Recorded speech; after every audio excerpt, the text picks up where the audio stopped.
मुकाशफा बाब नंबर 21। नया आसमान और नई जमीन। फिर मैंने एक नया आसमान और एक नई जमीन देखी, क्योंकि पहला आसमान और पहली जमीन खत्म हो गए थे और समंदर भी नीस्त था।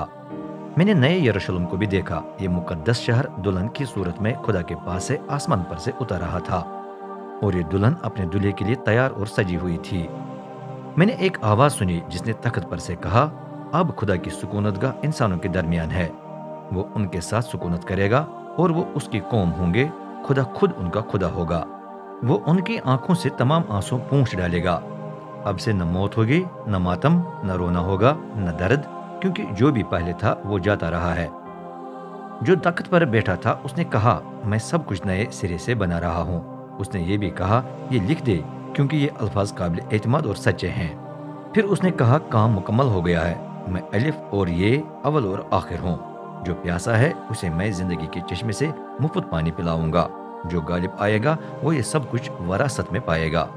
मैं उसका खुदा हूँगा और वो मेरा फर्जंद होगा। लेकिन बुज़दिलों, गैर ईमानदारों, गुनहोनों, कातिलों, जिनाकारों, जादूगरों, बुत परस्तों और तमाम झूठे लोगों का अंजाम जलती हुई गंध की शोला खेज झील है। ये दूसरी मौत है। नया यरूशलेम। जिन 7 फरिश्तों के पास 7 आखिरी बलाओं से भरे प्याले थे, उनमें से एक ने मेरे पास आकर कहा, आ, मैं तुझे दुल्हन यानी लैले की बीवी दिखाऊं। वो मुझे रूह में उठाकर एक बड़े और ऊंचे पहाड़ पर ले गया। वहां से उसने मुझे मुकद्दस शहर यरूशलेम दिखाया, जो खुदा की तरफ से आसमान पर से उतर रहा था। उसे खुदा का जलाल हासिल था और वो अनमोल जवाहर, बल्कि बिल्लूर जैसे साफ शफाफ यशब की तरह चमक रहा था। उसकी बड़ी और ऊंची फसील में 12 दरवाजे थे और हर दरवाजे पर एक फरिश्ता खड़ा था। दरवाजों पर इसराइल के 12 कबीलों के नाम लिखे थे। 3 दरवाजे मशरिक की तरफ थे, 3 शुमाल की तरफ, 3 जुनूब की तरफ और 3 मगरिब की तरफ। शहर की फसील की 12 बुनियादें थीं, जिन पर लेले के 12 रसूलों के नाम लिखे थे।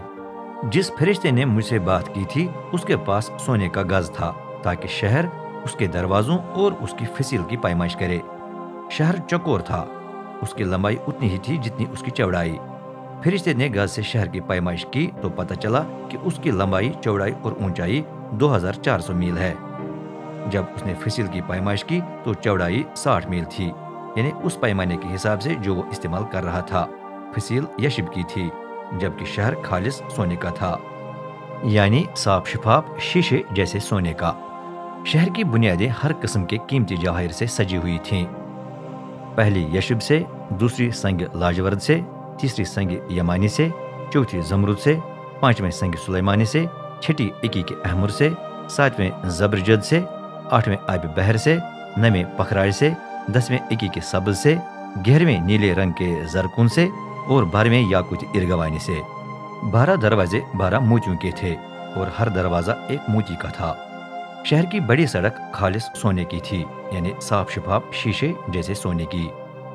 मैंने शहर में खुदा का घर न देखा, क्योंकि खुदा कादिर मुतलक और लैला ही उसका मुकद्दिस हैं। शहर को सूरज या चांद की जरूरत नहीं जो उसे रोशन करे, क्योंकि खुदा का जलाल उसे रोशन कर देता है और लैला उसका चराग है।